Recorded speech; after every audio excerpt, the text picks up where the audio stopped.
Well, our next guest is known for his forecasting record, and he's painting a pretty bleak picture of next year's global economy. Gary Shilling is president of A. Gary Shilling and Company, and he's with us this morning on InsideTrack. Good to see you, Gary.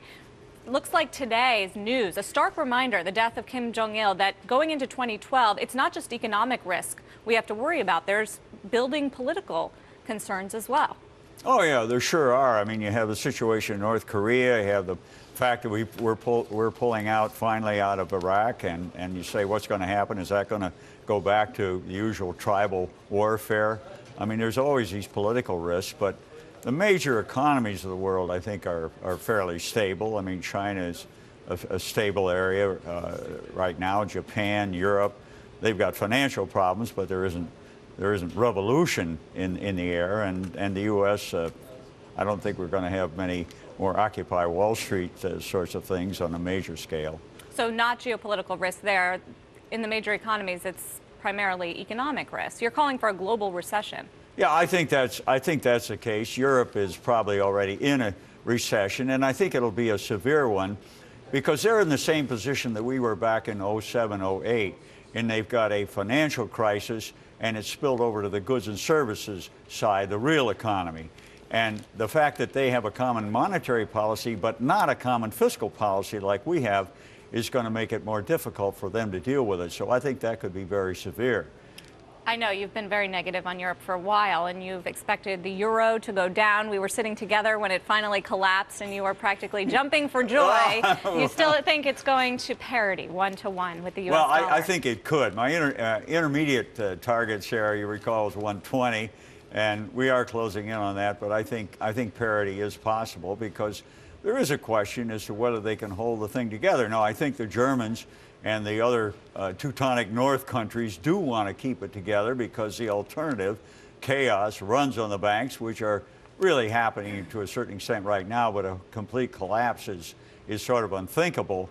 But it is expensive for the northern countries because it means continual bailouts of the South, and that's what's going on, including the program 2 weeks ago. I'm glad you brought up the banks because you're expecting a bank failure to actually happen in Europe. Well, sure, in the sense that we had bank failures in this country back in 2008. I mean, they had to be bailed out by the government. Whether you want to say they were technically failures or not.